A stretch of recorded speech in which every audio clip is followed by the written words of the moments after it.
morning, everyone. My name is Fayolino, and the career that I chose to present on today is criminal profiling. The reason that I selected this as my career choice is actually a three-part answer. Firstly, growing up, my mom was a part-time college student, and being a single mother, she sometimes had no choice but to take me with her to her lectures and internships. From a young age, I was exposed to psychology, and the older I got, the more fascinated I became with the subject. Secondly, during my first semester of college at Nova Southeastern University, I met a girl in one of my lectures who was a criminal justice major. When I asked her why she chose that specific major, she told me that she aspired to become a criminal profiler. As a fan of crime TV shows such as Mindhunters and Criminal Minds, I had a general idea of what the career entailed, but with further research, I decided that I too wanted to become a criminal profiler.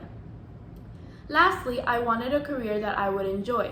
As a psychology and criminal justice double major who is passionate about both subjects, I wanted to find a career in which I could blend them both. And after much research, I decided that criminal profiling was right for me.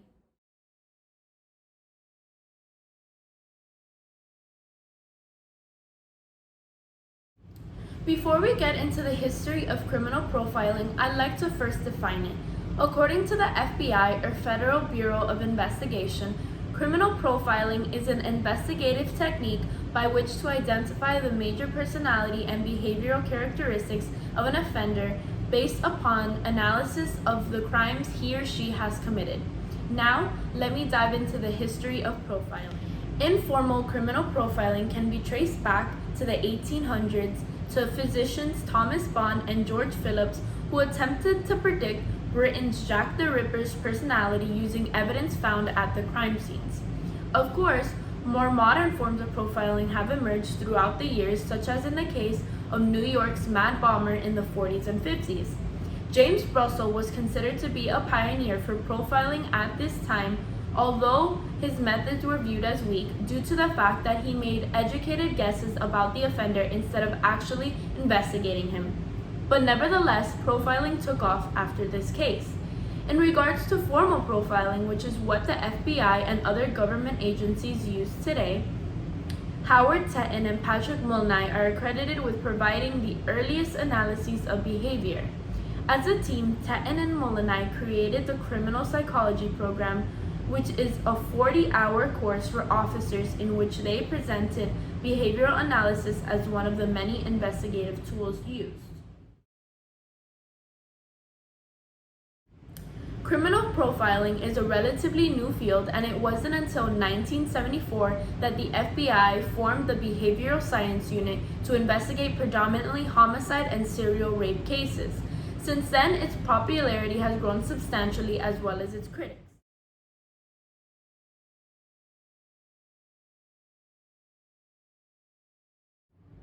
Before continuing, I'd like to insert a disclaimer. Profiling does not provide the identity of an offender, as it only assumes a suspect most likely to have committed a crime based on evidence and the nature and characteristics of the crime scene. Like I previously stated, profiling in short is a strategy used by law enforcement professionals to identify traits, behavioral tendencies, and other descriptive aspects of an offender based on the nature, location, and other characteristics of a crime. It generally involves 7 steps. These are the 7 steps according to FBI Special Agents Dr. John E. Douglas and Dr. Alan E. Burgess.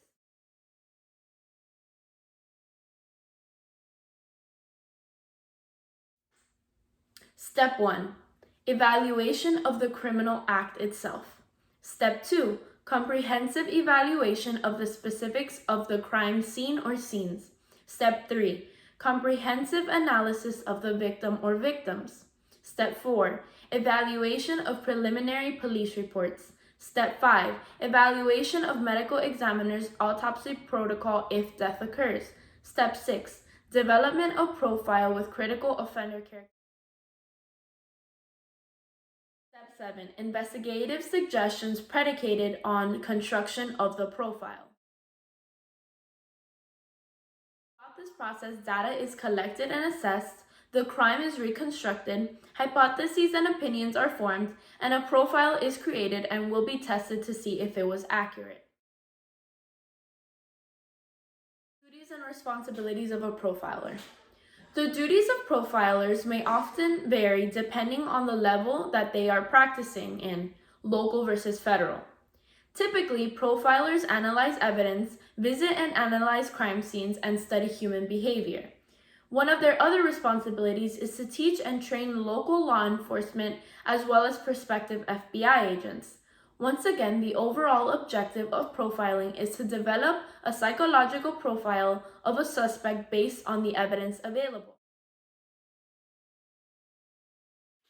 The minimum requirement to become a profiler is a bachelor's degree in psychology, criminal justice, forensics, or other related subjects.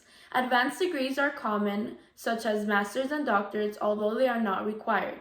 Law enforcement training from a police or military academy is required, as well as investigative experience. Those who wish to become FBI agents must undergo additional training. FBI general eligibility requirements. You must be a U.S. citizen and you must be able to obtain a top secret SCI clearance.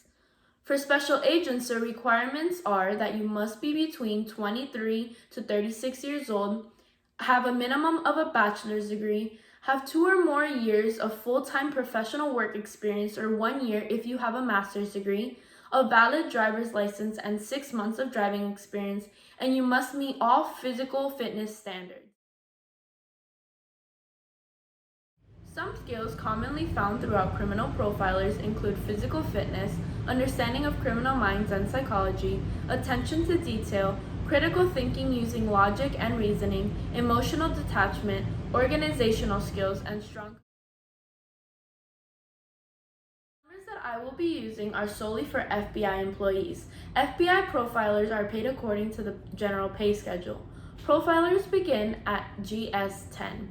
GS-10 ranges from $48,289 to $62,787. The maximum pay cap that they can reach ends at GS-15, which begins at $105,123 and ranges to $136,659. The bottom 10% of profilers make an average of $36,550 annually, which is an equivalent to $17 an hour. The top 10% of profilers makes an average of $106,090 annually, which is equivalent to $51 an hour.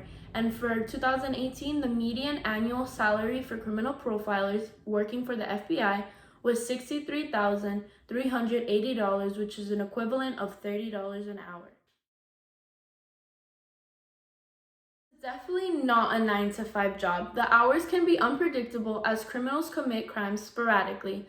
Hours are also dependent on the case. More complex cases may require more hours, etc., while other cases may take as little as a couple hours or a few days.